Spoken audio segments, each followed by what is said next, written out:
Oke, baik, selamat datang kembali di materi bagian kedua dari topik kita hari ini, yaitu bisnis model Canvas.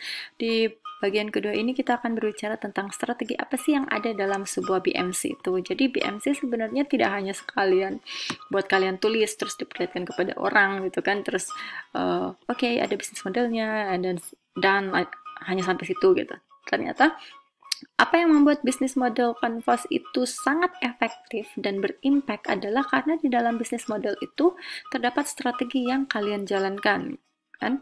Nah, apabila kalian tidak sampai menjalankan strategi itu, jadi bisnis model kalian hanya sebuah kertas yang kalian tulis tapi tidak ada gunanya. Nah, kita mulai saja. Saya akan memperlihatkan dua bagian ke sini, ada you and them.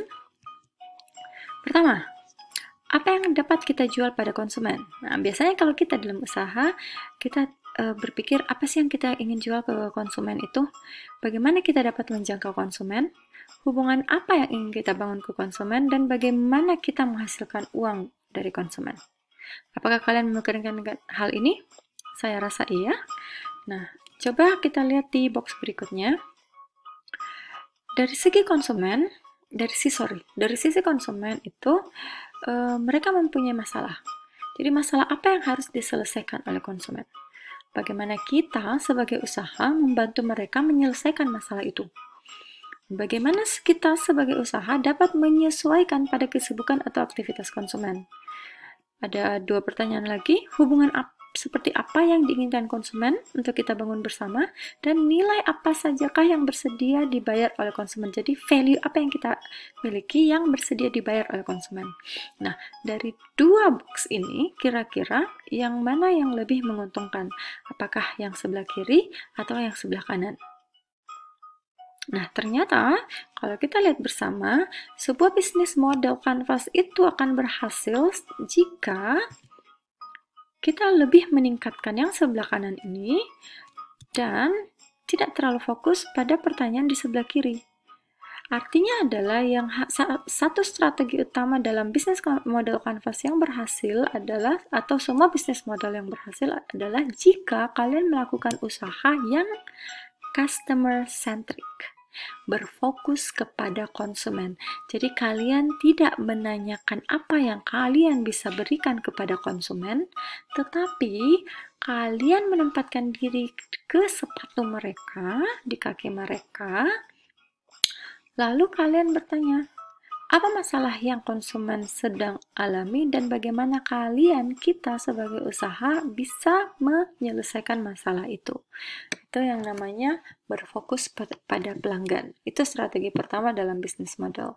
Strategi kedua dari bisnis model itu adalah ada yang namanya lingkungan dalam bisnis model tersebut. Ada external environment, ada lingkungan-lingkungan luar yang mempengaruhi sebuah bisnis model.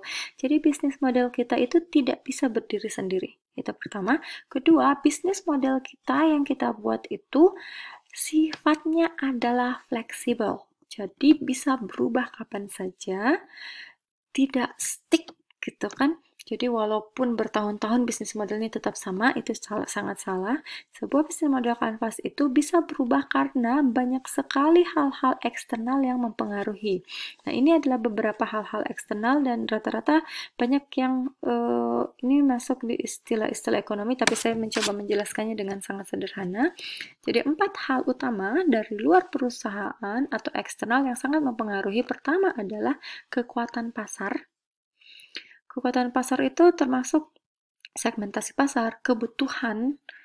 Jadi ada perubahan kebutuhan dan ada perubahan keinginan dari masyarakat, ada masalah dalam pasar tersebut, ada pendapatannya seperti apa gitu, attractiveness-nya seperti apa. Contohnya sekarang kebutuhannya berubah gitu kan. Jadi pada saat sebelum pandemi ini terjadi, kita merasa bahwa kita semua butuh untuk membeli fashion item yang up to date gitu kan. Setelah kita work from home, kita masa karantina atau physical distancing, kebutuhan kita yang utama hanya membutuhkan makanan contohnya. Jadi produk-produk selain itu akan berubah bisnis modelnya supaya mereka tetap atraktif, tetap memiliki daya tarik di mata pelanggan. Yang kedua yaitu tren-tren apa yang sedang terjadi. Jadi itu berpengaruh tentang teknologi, regulatory, social cultural, social economy. Jadi contohnya teknologi nih. Jadi dulunya kita berbelanja secara konvensional, lalu berbelanja itu meningkat, jadi penjualan melalui website, kalau kalian masih ingat, dan sekarang penjualannya berubah lagi nih. Daripada website masing-masing produk, langsung aja cari ke marketplace, kan? Jadi itu key trendnya. Ketiga, adanya yang namanya kekuatan dari industri. Jadi dari industri kalian itu bisa saja berhubungan dengan competitors, gitu kan, suppliers, atau pihak-pihak yang mempengaruhi jalannya sebuah usaha. Jadi ada banyak pihak yang mempengaruhi jalannya sebuah usaha, itu yang dinamakan dengan stakeholders, itu termasuk pegawai, government atau pemerintah, lingkungan, masyarakat, kan, competitors, itu masuk di stakeholders. Dan yang terakhir yang mempengaruhi bisnis model secara environment itu atau external environment adalah macroeconomic forces. Jadi kekuatan ekonomi makro. Itu yang seperti sekarang ya, global market condition. Jadi secara global kita sedang menghadapi pandemi secara bersama-sama, di mana keadaan global market sekarang sedang agak negatif,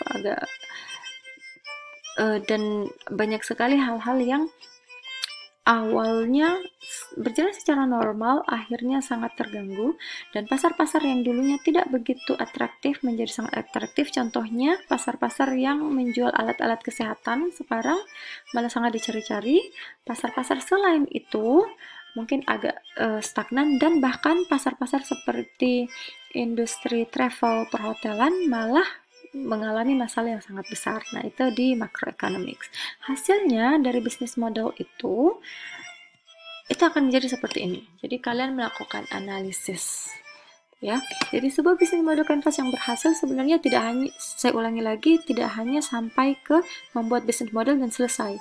Ada strategi-strategi yang harus kalian lakukan, ada pendekatan-pendekatan dan analisis-analisis yang harus kalian lakukan sehingga bisnis model itu benar-benar efektif, bisa dijalankan, dan secara garis besar dan secara general itu bisa diterima oleh konsumen, serta sangat fleksibel untuk diterapkan di secara luas. Nah, itulah kenapa kalian selalu membuat analisis seperti ini. Contoh ya, di macroeconomics, mungkin kekurangannya, tantangannya adalah mungkin ada political uncertainty. Jadi adanya regulasi yang tidak begitu jelas di situ, itu menjadi tantangan.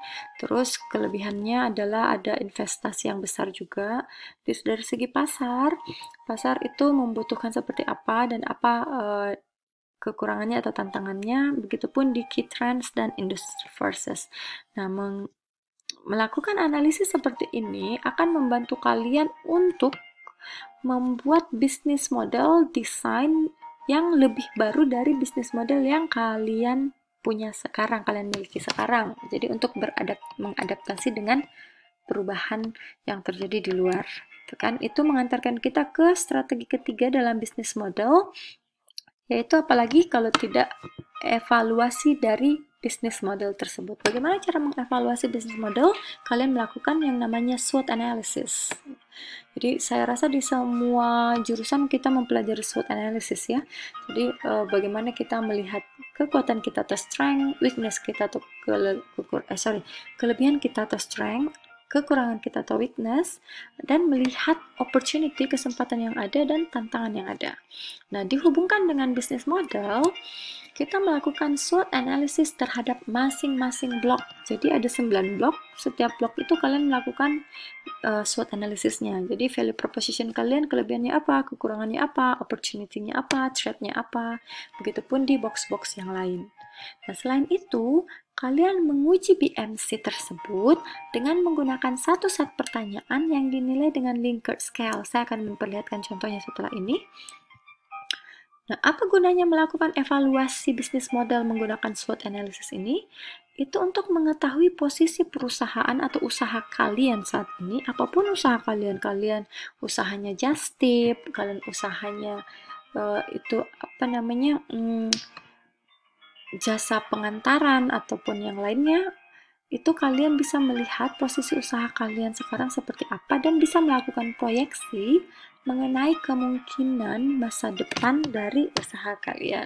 Selain itu, yang paling penting adalah analisis ini membantu mendesain model bisnis yang baru yang dapat mengembangkan usaha kalian. Jadi setelah kalian melakukan SWOT analisis, kalian jadi melihat nih, kekurangan kalian ada di mana, kelebihan kalian ada di mana, opportunity apa yang ada ke depan, dan threat apa, tantangan apa yang akan kalian hadapi. Dari SWOT analisis tersebut, kalian akhirnya bisa mendesain model bisnis baru sehingga kalian lebih mengena ke konsumen. Nah, cara melakukan evaluasi bisnis model ini, kalian akan membuat yang seperti ini. Jadi ini bisa kalian lihat di buku Business Model Generation Osterwelder. Jadi yang saya sebutkan di sini ya, menguji bisnis model Canvas itu menggunakan satu set pertanyaan yang dinilai dengan Likert scale. Kita lihat Likert scale-nya 1 sampai 5. Ada beberapa pertanyaan.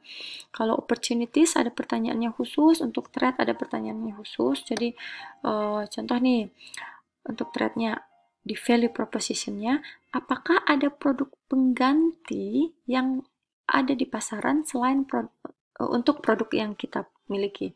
Kalau banyak berarti 5 atau agak banyak atau bahkan tidak ada sama sekali, itu diisi. Nah, jadi fokus kita hari ini sebenarnya adalah bisnis model Canvas itu tidak hanya membuat model bisnis dan menuliskannya, memvisualisasikannya dalam sebuah kanvas, tapi lebih dari itu, setelah kita membuat bisnis model tersebut, kita melakukan strategi-strategi bagaimana agar bisnis model tersebut tetap bisa up to date, tetap bisa digunakan, tetap bisa mengena kepada konsumen. Dan jangan lupa selalu melakukan evaluasi terhadap bisnis model kita, karena bisnis model kita juga sangat bergantung pada kondisi eksternal. Jadi lingkungan yang mengelilingi bisnis kita itu sangat berpengaruh terhadap bisnis kita. Makanya bisnis model kita harus fleksibel dan selalu berubah apabila terjadi perubahan di dalam dunia global gitu. Nah, itu saja untuk materi hari ini. Cukup sampai sekian. Kita akan melanjutkan ke group discussion after this. Terima kasih sudah mendengarkan topik kita dan sampai jumpa di pertemuan selanjutnya. Assalamualaikum warahmatullahi wabarakatuh.